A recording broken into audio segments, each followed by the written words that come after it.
नमस्कार प्रणाम, कैसे हैं आप लोग। आज एक नई वीडियो में आपका स्वागत है। दोस्तों, एक गाना आया है, भोजपुरी गाना, लहंगा ब्लॉक हो जाए। गाना हम सुने हैं, आप लोग को भी क्लिप सुनवाते हैं और इसका थोड़ा व्याख्यान करते हैं।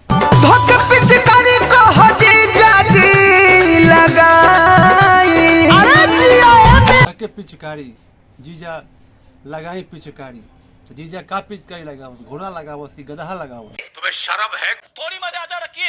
लहंगा ब्लॉक भइल, ताला सुनी लॉक भइल, होलिया में जीजा जीजा ही सधुआई। ब्लॉक हुई, कहा सुनी लॉक हुई। अल्लाह का मतलब यह बका कि होली में लहंगा ब्लॉक हो जाए, कहा सुनी लॉक हो जाए, बाकी दिन सब खुला रही। लहंगा ब्लॉक हो जाए अब बाकी दिन खुला रही, कहीं जीजा जी घपा घप करी। लोगन गाना गावे वाली तो शर्म करो, बेशर्मी की हद पार मत करो।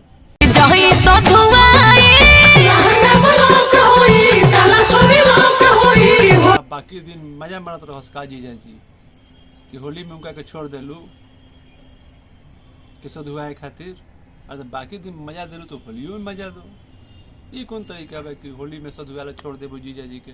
चोलिया के भीतर वाला चीज छलकावेलू, चोलिया के भीतर वाला चीज छलकावे, चोलिए के भीतर वाला छलकैलू, तो चोली के भीतर में पानी उनी रखले बड़ी का भर के कोई छलकत है इनका।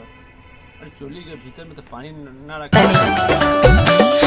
टपो टपो चुई सगरो रंगवा लस लस करे, तब चुए लगला लस लस करे लगल। जीजा जी के स्पेशल रंग का साली खातिर कि लस लस करे लगल। इस बेशर्मी का हद पार कर दी है गाना गाने के चक्कर में। तो मोरे लागे ठीक नहीं कइलो हतनी। प्रमोद भाई कि तोहर साली मजा दे के मोरे लगी है, गाना के माध्यम से बोल रहा है ना तू। प्रमोद भाई साली मोरी है तो मोरस, लेकिन तुम मजा ले ये करो, ठीक कहता नहीं नू, ये काम तू करो। साली समझ के दिन काहे तरसावेलू, चोलिया के भीतर मतलब समझे के दिन तरसावली, पर्व त्योहार देख के तरसावली लोग पंजीजा जी के, बाकी दिन फ्री रखल ली। आइए जीजा जी, आओ सनम, जाओ सनम, घपा घप करो सनम। रहा नहीं जाता, तड़प ही ऐसी है ना। अरे सब निर्लजता का हद पार कर दिया है।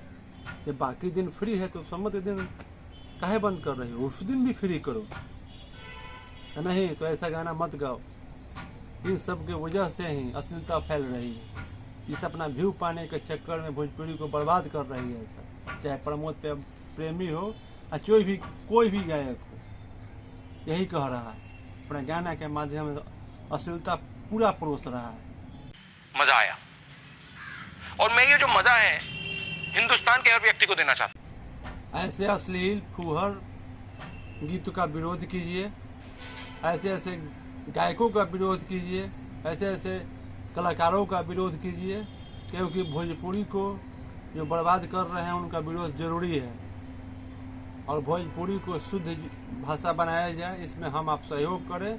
ऐसे अश्लील कलाकारों को समाज से बहिष्कृत किया जाए। इसी के साथ अपने शब्दों को विराम देते हुए जय हिंद, जय बिहार।